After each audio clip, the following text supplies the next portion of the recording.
Ida was amazingly catastrophic. It spun up so quickly and it was devastating.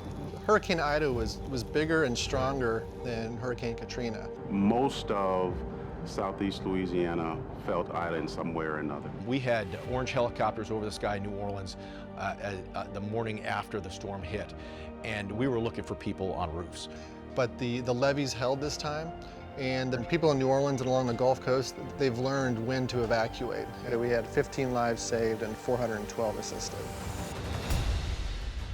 After the initial search and rescue response, the Coast Guard transitions to a recovery mode. Grand Isle, Louisiana was terribly hard hit. Where homes once stood, there was only splinters. And so in our initial sorties to Grand Isle, Louisiana, the helicopters and their crew would land on a beach and go door to door, knock to see how are folks and what is the condition, what do people need.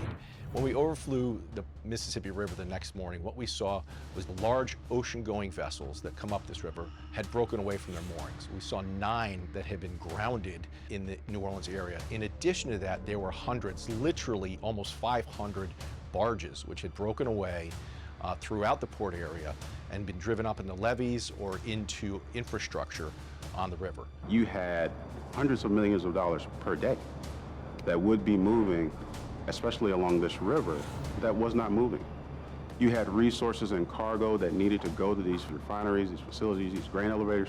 The stuff wasn't moving, which hampered global markets. So global energy markets, global commodities markets, folks in the area that needed fuel for generators that came from refineries that needed feedstock that were in these vessels that were either offshore, at anchor, and some grounded or sunk.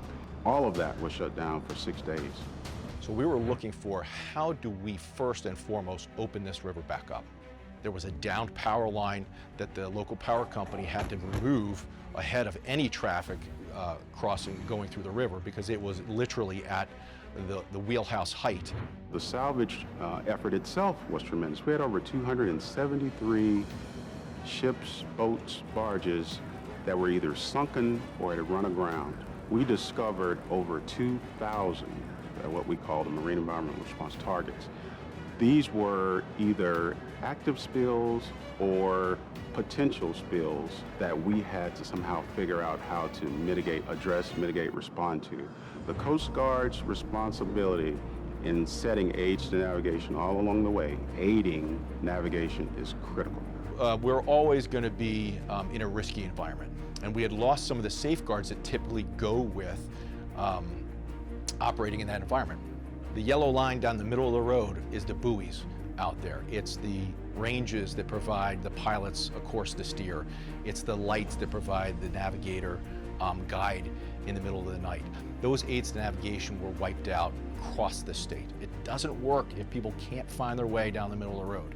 And so it's critical for us to make sure that we got out and got those things repaired and or geo-positioned so that the ships that were coming through there 6 days after the storm had passed knew which way they were to go. And then the thing that was so impressive about the Coast Guard men and women of Sector New Orleans and all those that came in to support us from all around the country, and especially our folks here in the region, these folks were impacted as well. Their homes were destroyed, their homes were damaged. Young folks whose apartment complexes that they lived in were condemned. And still, amidst all of it, they were dedicated and driving ahead because they knew we had a larger responsibility. And I love that about serving with this team. The Commandant expects us to lead in crisis as part of what we do with delivering mission excellence anytime, anywhere under his guiding principles. And lead in crisis is what this team did. They were hardened professionals after 3 really hard hurricane seasons, and I couldn't be prouder to be part of this team.